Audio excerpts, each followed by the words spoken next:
Good morning, family. It is March 18th, and guess what? God is still in control. Y'all, it's Temporary Tuesday. This morning, I was on several prayer calls. I start the morning at 6 o'clock now because stuff ain't moving. So I got to get deeper in my prayer. So I start at 6. Then at 6:30, I go from one church to another. So there's a church in Ruskin. I think it's Truth Center, and I don't know how to say his name, so I'm not even gonna butcher it. But anyway, he starts at 6 o'clock, so he was talking about obedience. Then at 6:30, I get on with Pastor Q out in Wesley Chapel, and he's talking about 40. He's talking about preparation, I believe. Yeah, preparation. And then at 7 o'clock, I missed my 6:45. I usually get on with Pastor Jomo. You're too small for your call. And missed it because Pastor Q went over, but it was good. The call was good. It was good. And then I might even link that in the description. And then at 7 o'clock, I joined my church, my home church in Indianapolis, Indiana, Eastern Star Church. I joined them a couple minutes late. And when I got on there, he was talking about the same God. So that's what I'm going to talk about today, is the same God. So he assigned us to think about three things that we've seen, three instances where we've seen God as the same God. Just testimony, like Testimony Tuesday, right? So I started writing about it. I said, oh, this is good. I got to share this. So I wrote the same God. So the same God that opened the door at Frontier, that was my former company. The same God that opened the door at AT&T. The same God that blessed me with 3 different homes, 3 different times. This home that I'm sitting in right now in Florida is my 3rd home. The same God. He's the same God yesterday, today, and forever. Okay, so that's what I initially wrote. But then I got a little deeper. I've been out in the yard. I've changed Sally's tank and cleaned it out and everything else. And I started thinking about it again. Because some reason I like the house to be quiet now. I like no TV. Nothing, just quiet, just me and my thoughts. And yeah, so I'm thinking about it again, and I went way back. I went back, or more detailed, I should say, in more depth. So, let's do a little story time even. So in 1995, I had my daughter, right? I had a job, I worked at AT&T, and I forget what they call it. It was like a comp position or something. Hey, y'all, just editing the video, and I wanted to correct one thing. The position that I had, it actually was Indiana Bell. It eventually became AT&T through multiple acquisitions and mergers. But at any rate, it was called a term position. So it was a 30-month contract with Indiana Bell at the time. And that meant that I had 30-month, I could work there for 30 months. And at the end of that term, then, of course, I would be unemployed. Now, additionally, I didn't have any benefits. I just thought about that too. So I didn't have any benefits, but I had a salary. So I was getting whatever insurance that the federal government then offered. I don't know what it was. That was roughly 30 years ago. But anyway, just wanted to correct that. So I'll let you get back to it. I can't remember what they called it. But anyway, what it meant is that I had a contract, and I was 30-month contract. And so my contract was set to end let's see. So I started in 93. So it would have been a 30-month. It would have ended. I still had probably about 6 more months. But I went out on maternity leave. I was pregnant with my daughter. Like I said, I went out on maternity leave in 1995. The contract expired. And when I came back, they were like, you're a permanent employee. The contract was signed and ratified that anybody that had been here longer than 2 years had to be made permanent. I didn't even pray that prayer, y'all. So that's the same God. So the same God that turned that and converted that 30-month position into a permanent position. And I was there almost 15 years. And then the same God that in 2008, I was laid off in 2008. And that same God is the same one that kept me in 2008 when I got laid off. So I went into real estate and I became a realtor. I always dreamed of, I love HGTV. Even to this day, I watch HGTV religiously. And so I always dreamt of, I love houses. And so that's why I'm, decor by faith and, sharing new builds. And I've already got a home, but I still like to tour models, et cetera, et cetera. So I went into real estate.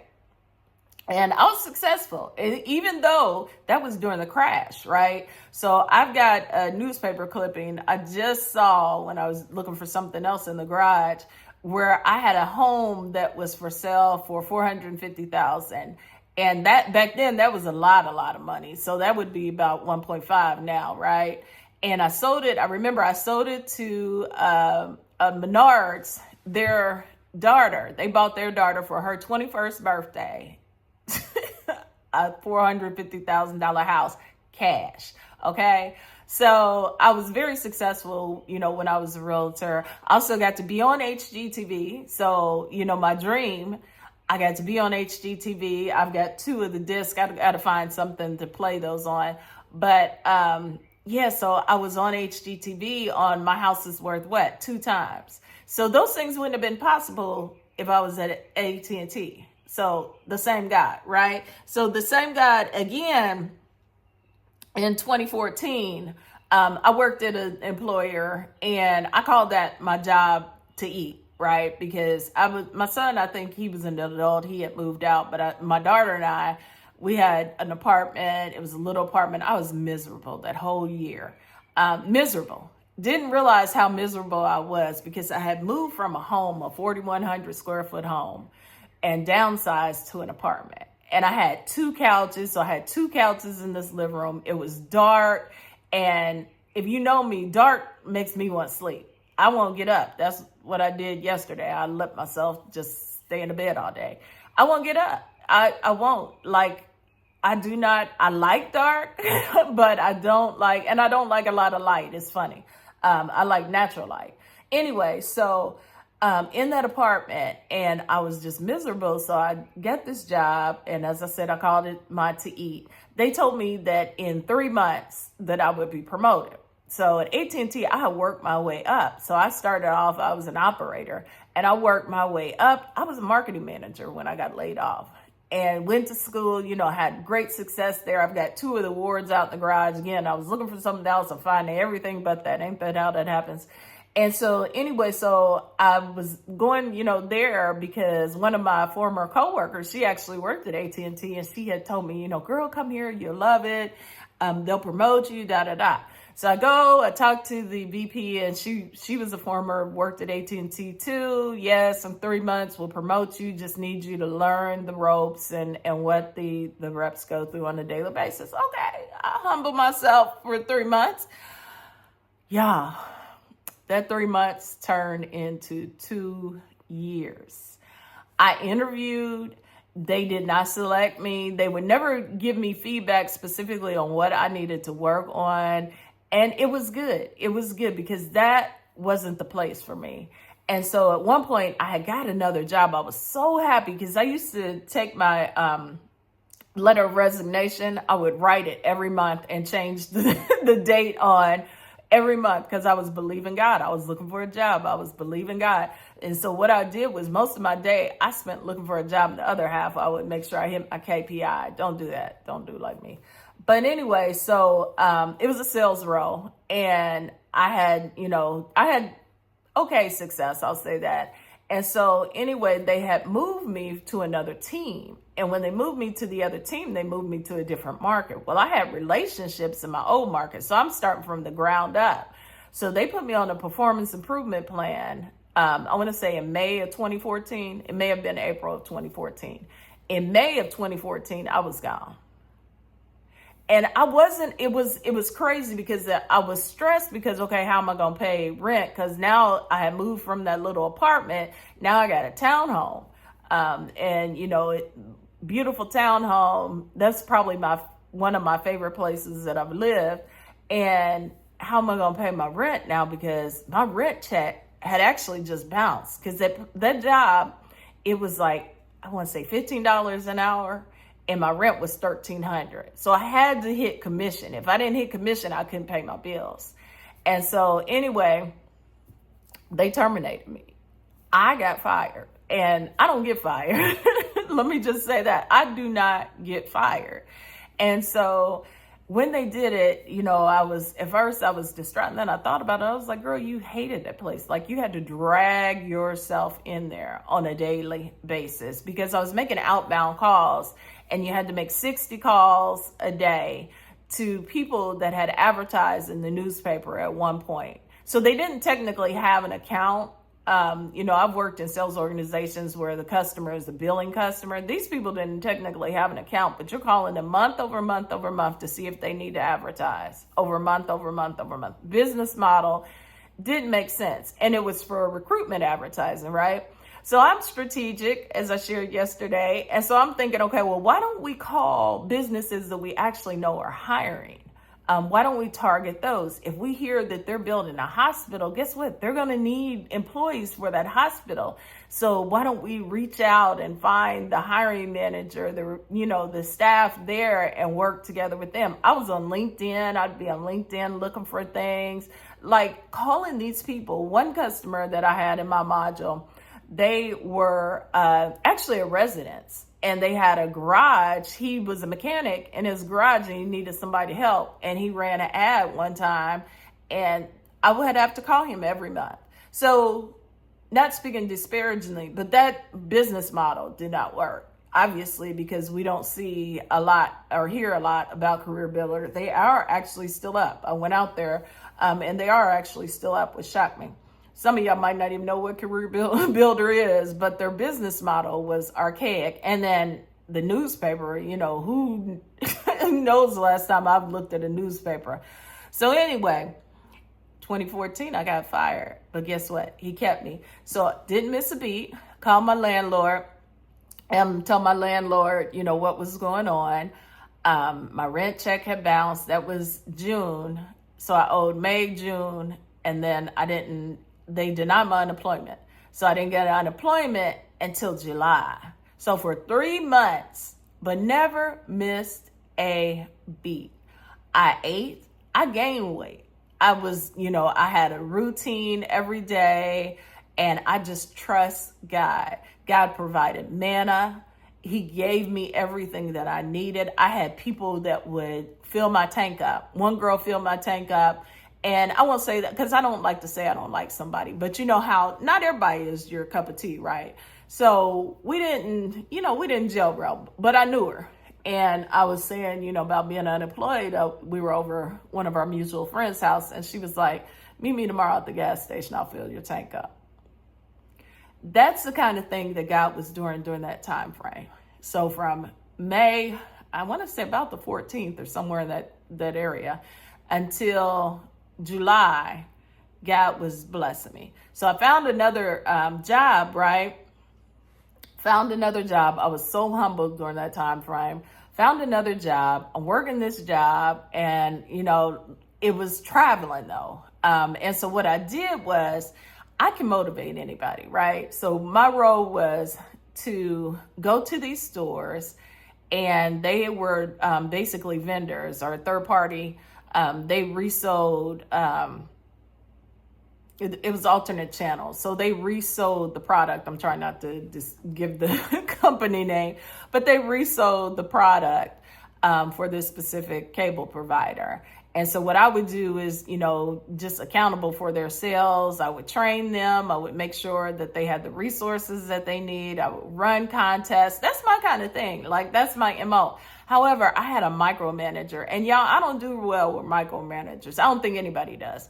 That is not a management style. That is a babysitter. And when you've got an adult, but I didn't say anything to her. I made the mistake, and I'm going to go ahead and disclose this. I want to stop, but I'm going to go ahead and disclose this because I want to help somebody. I told my daughter this too. Like, don't ever go to your boss's boss and try to, circumvent a situation and go around them, because I got terminated. And I was just astounded. And I think I even tried to file a complaint about that, because I was like, I couldn't talk to her. She wanted things done exactly the way she wanted things done. And I feel like I have a certain style, of working with people and getting people to do things. I get people to hit KPIs. I know how to incentivize them. And these stores, one of them was like a pawn shop. Like, they're not your employees. So you've got to be strategic and working with them and incentivizing them. So I took them pizza. I sat down, I trained them. I'm like, how many have you sold? What obstacles do you have? Those are the kind of things that I do. But she wanted it more aggressive, right? And that's just not who I am. So I got terminated 2 times, y'all. And I don't tell anybody that, but only because I don't know y'all. And yeah, I got terminated twice. So here we are in 2015, but I was smart, right? So I held on to my coins and I made sure that I was paying my bills. I didn't have a situation like I had in 2014 where I didn't have anything in savings. I made sure that I had a little nest egg. And so, it wasn't a big, catastrophe or anything when I was fired the second time. So in the interim, I did work another company. I worked there probably just briefly because it was similar to that first company in 2014 that I had got fired from. And it was basically cold calling customers again.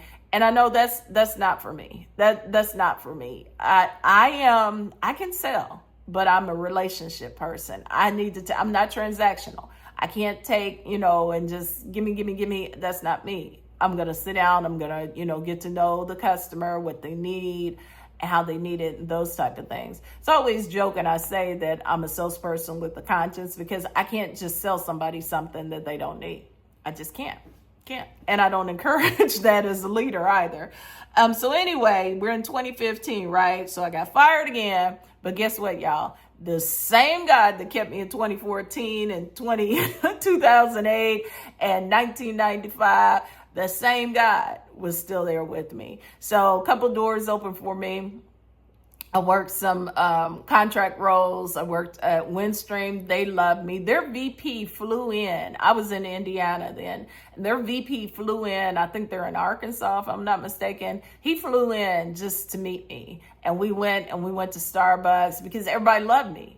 And they tried to keep me, but they didn't have a role. And I was backfilling for someone that was on maternity leave. That was my role. So anyway, loved the company there. The people were great. Windstream, I don't know if they're still the same because I know they've had a lot of changes, but they would fly their company jet, and that's how you would all travel to teaming events and that kind of stuff. So they went through some financial things too.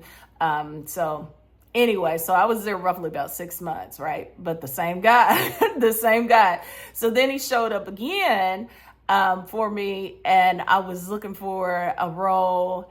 And, I don't know if I share this story, that's why I'm hesitating, but I'll share it again because I don't think everyone watches each video. So we'll start from the top. So anyway, in 2015, unemployed, on unemployment, and, people were, again, helpful in that situation, but they were also discouraging. So if you haven't watched that video about 3 things not to say to someone, I should have added this because another one is, don't tell someone that, people aren't hiring right now, the economy and Like, if somebody's looking for a job, guess what? The same guy. We've seen him. In 2008, there was a recession then, or not a recession, but an economic downturn, we like to call it. We saw the market crash. We saw, and this is when Obama came in and things started to turn around. However, that's the same guy. So don't tell people about the economy. No, because God don't care. He don't work in the economy. Can I tell y'all? Sorry, I had to delete some things off my phone. But anyway, can I tell y'all that my home church in Indianapolis, we built a new church. I want to say that was right around 2008. I don't know the exact date, but the economy was struggling, and we walked into that church during those times. I know Love First right now is in the process of expanding their sanctuary. God doesn't care about the economy. He's God. The earth is the Lord and the fullness thereof. Like, he doesn't care about the economy. When I was looking at houses, people were telling me, I saw this in my journal, I was reading it, and people were telling me to wait until the economy gets better, wait till Trump is out of office. Well, he's back again, so I'd still be waiting if I'd waited.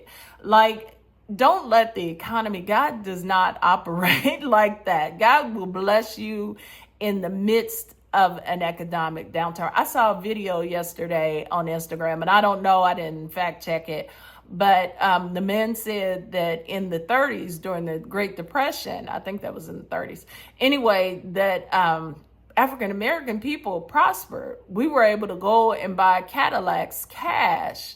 And he talked about, that we weren't able to prior to that because of segregation, they wouldn't sell to us, which is crazy. But the African Americans saved Cadillac basically from going under because we bought Cadillacs cash because we also couldn't put our money in the bank. So we kept our money probably under the mattress, as grandma used to do. And that's why they did those things and didn't go to banks. And when the banks crashed, then, that's what was the result is, people lost their money except for African Americans. We still had cash. So anyway, said all that to say, I don't know what, because there was a lot there, but he's the same God. He is the same God yesterday, today, and forever. So, okay, so we're in 2015. So in 2015, that's what I was saying. So in 2015, I went to lunch with one of my former coworkers from AT&T, still friends to this day, love her, not saying anything negative about her, but we had went to lunch. She invited me out to lunch. As I said, those are things to do in my previous video. And so she invited me to lunch. We go to lunch and she's like, well, it's the holidays and people don't hire at the holidays. I said, that's funny because God knows it's Thanksgiving. God knows it's Christmas. Those are holidays that we thank him and that we celebrate his birth. So you don't think that he knows that? You don't think that he's able? Like the God I serve, yeah, he's able. So I was telling her about this position. They had reached out to me about a role and, giving her all the details, and that was her response. So fast forward, December, end of November, we'll say, and I get a call from them. They're like, you're going to Fort Wayne December 6th, in the middle of the holidays. You're going to Fort Wayne December 6th. And I was like, okay, wonderful. Fort Wayne's like an hour and a half from Indianapolis. And I had an old Trina, loved her. Girl, we would still be together this day if I didn't move to Tampa probably. But anyway, I was like, Trina can't make it to Fort Wayne every day. And they were like, oh, you can get a rental car. And then they gave me a room, so I would come home on weekends. I was up there for 3 weeks. So it was a training class, and what we were doing was, it was a train-the-trainer, and we were going to fly to California, Texas, and Florida to train Frontier's new employees that they inherited from Verizon on the Frontier system. So we had the crash course, learn all that stuff prior to the conversion. And I want to say that was April, I believe, of 2016 is when the date was scheduled to happen. So at any rate, I go into this training class. I just told Bay this story the other day. I'll tell it again and again and again and again because that's the promise that I made to God. Trust without borders, right? So I went into the training class. There were roughly about 30 people in this training class. Of those 30 people, we were on a 6-month contract. Of those 30 people, how many people did they hire? I got hired. I got an offer for a full-time position. I know I told this in other videos too. Again, as I said, I promised God I'm going to tell till y'all get tired of hearing about it. And so I got offered a full-time position. I was in that training class. It looked like it was actually getting ready to end because I had an assignment. They had actually had an assignment in Ohio. And I'm, scheduled to wrap up in Ohio. I want to say that was like April-ish.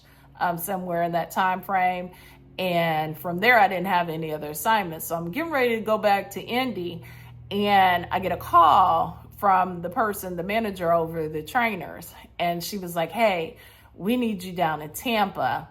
We've got a class that starts there. It's supposed to start on Mother's Day. And I was like, Mother's Day. You know, my mom, elderly, want to spend as much time with her as possible. And she's like, well, you know, it's scheduled to start on Mother's Day, but let me check back on that because I didn't realize Mother's Day. Long story short, I get the temporary class down in Tampa. In the interim, one of the supervisors in Ohio says, hey, you know, we need a supervisor in Tampa. Now, I was eyeballing California because I just love California, love that vibe. I had never been to Florida before.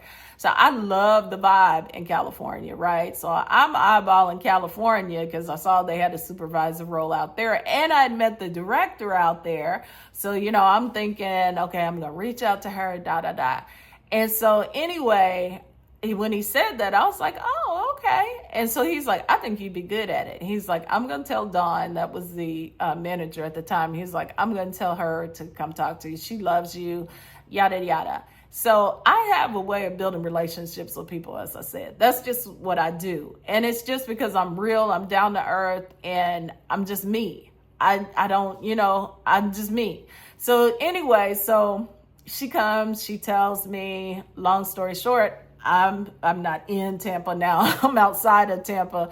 But anyway, I'm still here today. So I worked at that company for 8 years before I was laid off. But guess what, y'all? The same guy that did it, where we start at, 1995, 2008, 2014 to 2015, and it's still do it in 2025.